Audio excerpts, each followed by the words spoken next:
I love you. I love you.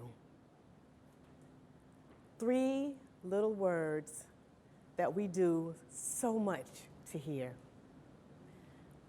3 little words that make such a difference in our lives, in our perception of our lives, in our strength to continue to move through our lives. I love you. They just bring joy to your heart. They put a skip in your dip, as we used to say. I love you. And the story I'm going to share tonight is the story where I learned to appreciate the true value of those 3 words. So she passed, I had an Aunt Grace, and I would talk about her sometimes, and not in the most flattering of ways. Because what I didn't realize at the time, I never thought of myself that way, is that I was her caregiver. She was elderly, she was ill, she was a widow, she never had any other children, and she found herself coming from Alabama to escape what to her was a prison because they wanted to put her in a nursing home and she wasn't having it. So she was like, I'm coming to New Haven where my people are, where they'll look out for me, because that's what family does, and that's what community does. We come together and we take care of our own, or at least we used to. My dear Aunt Grace came from a small town in Alabama to a mid-sized city in Connecticut and found that she wasn't going to have the support that she thought she was going to have.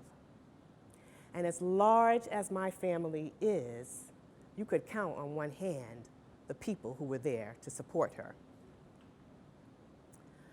She, ill health, progressive disease, and so her time dwindled and she got weaker and she needed more and more help, and she ended up in a nursing home. And that's kind of where I sort of pick up the story with her. I would go to visit with her, and because I liked her, I loved her. She was my aunt, I loved her because she was my aunt. I loved her because that's what I was supposed to do. I loved her because she was my elder. But I didn't know that I was loving her here and not loving her here. And it shows, it's a difference. And so I would go, and it was a dutiful action. It was an obligation. And I'd go up to that nursing home, and I'd sit with Aunt Grace, and as she began to get sicker, I didn't make the correlation then, but as she began to get sicker, she also got meaner. And so she was a great cook, as most women from the South are. And she knew she was a great cook. And so you would prepare things and you would take them to her, or at least my experience was, I would take her things and she'd take a bite and say, well, did you put any sugar in here? And it needs some vanilla. And I'd say, Lord, why did I even bring this up here? And I'd lick my little wounds and go on about my business. And a few weeks later, I'd go up again with something else, and she'd say, it's dry. You overcooked it. Okay, Aunt Grace, because you the cook. I got this, all right. It got so bad where it got to the point she loved my son, and we had completely opposite relationships. Mine and Aunt Grace's relationship was combative. Her and my son, he could do no wrong. I swear he could take a napkin and put butter on it, and she would eat it and be satisfied.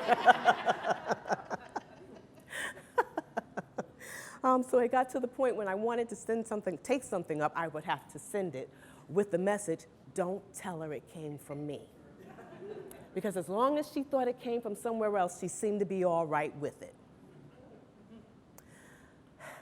I wanted to love Aunt Grace. And I was trying to love Aunt Grace, but it truly was a challenge. It did not come easy, and it got more challenging as time went on.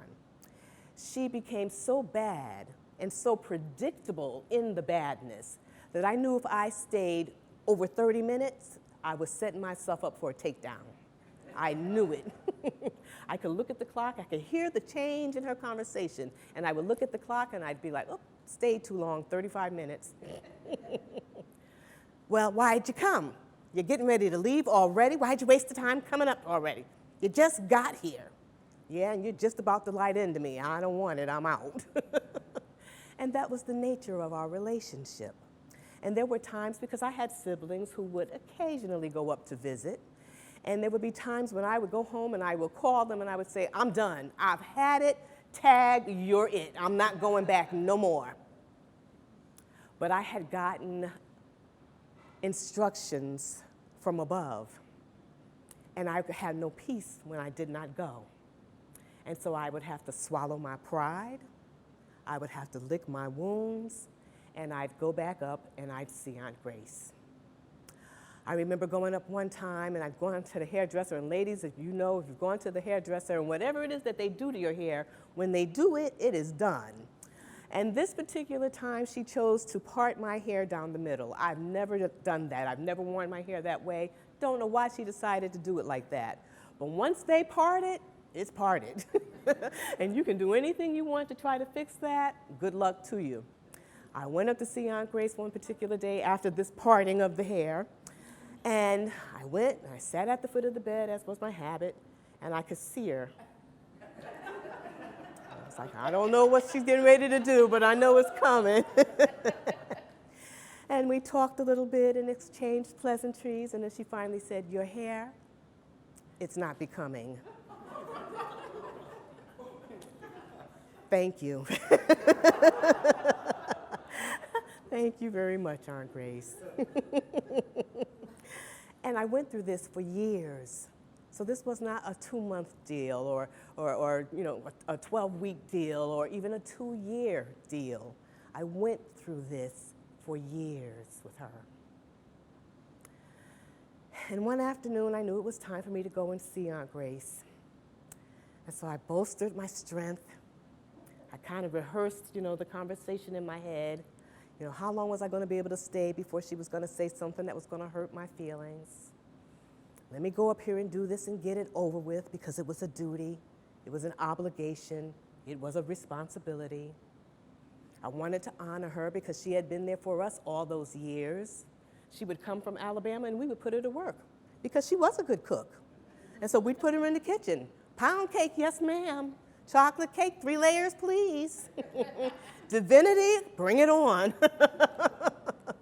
And so she had given so much. I could give her a half hour.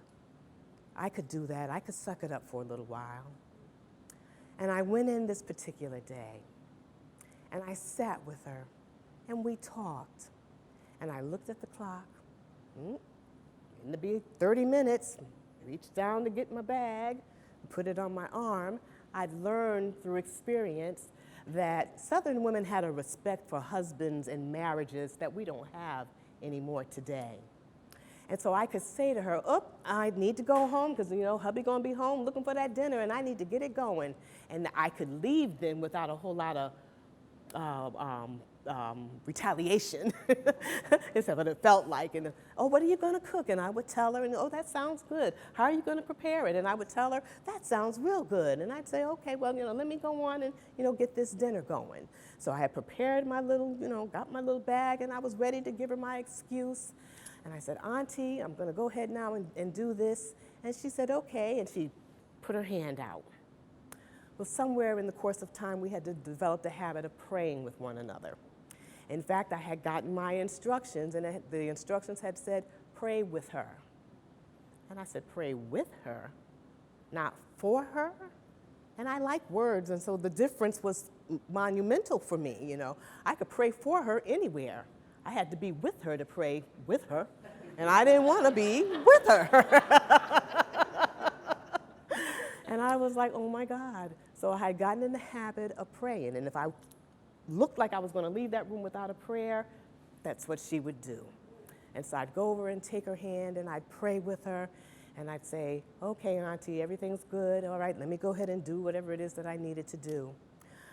So I went back. We had our prayer. I got my bag. I stepped across the threshold. I love you. And I love you too, Auntie. And before I could get to the elevator, which was maybe 10 feet down the hall, my eyes were filled with tears. Because as mean and as ornery and as stubborn as she had been, I heard and felt the sincerity of those words. I knew it came from her heart. I knew it wasn't a tool of manipulation. It was sincere. By the time I got home, and I could still cry now, I was in tears because those 3 words made all the difference. It washed away every insult. It washed away every injury. It washed away all those prideful reactions.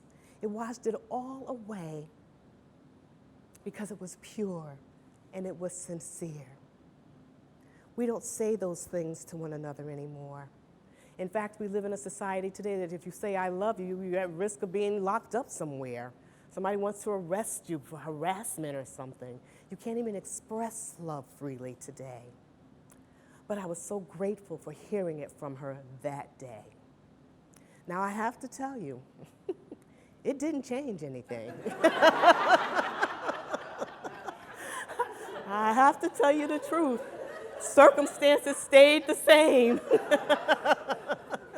She was still ornery. She was still sarcastic.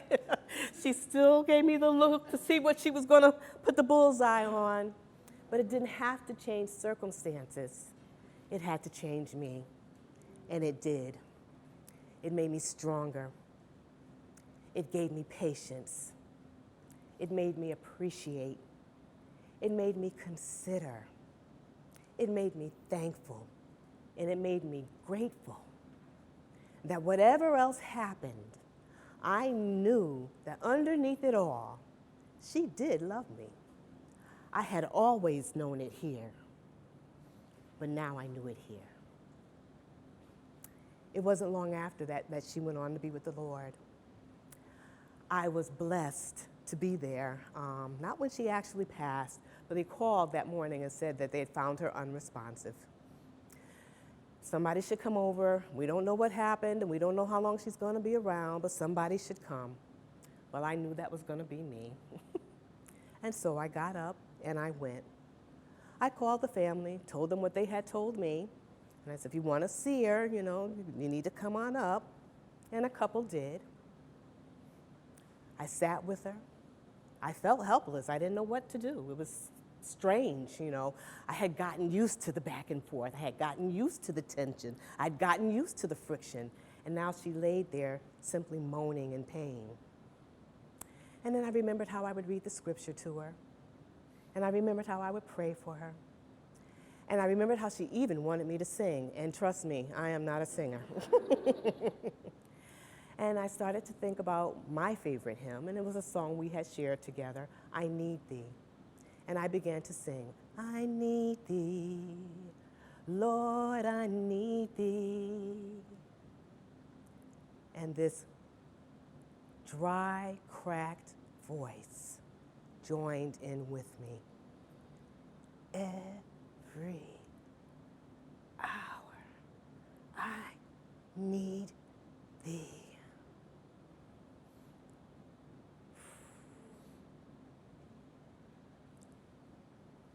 No words, no words. The love, not only of my aunt, but the love of my God filled that room that day. And I was able in those final hours to minister comfort and peace and love and joy to this woman that for the 6 years prior to that, all we did was fight. I share this story tonight because it changed my life. It made me look at some things a little differently than I've been looking. It made me give some people some consideration that I hadn't been giving. It changed me into a more loving person. I am sure there are many people sitting in this room today who are caregivers, who have opportunities to share some love, because love is meant to be given. Because you may not feel like you're getting it back doesn't mean that you shouldn't still give. But I'm here tonight because I believe it's impossible to give love and not have it return. So I just want to encourage somebody tonight. I love you. I love you.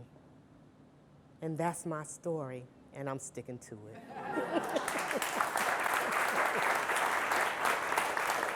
Thank you.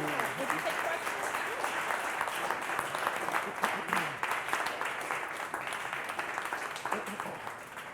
Thank you so much for introducing us to Aunt Grace. Absolutely. Cynthia has agreed to take a few questions if you have something you're curious about, something you'd like to know a little more about. Yes. I wasn't sure if I heard, but did Aunt Grace have children? No, she did not. She was a widow, a true widow. Her husband had passed, and she never had any children. Yes.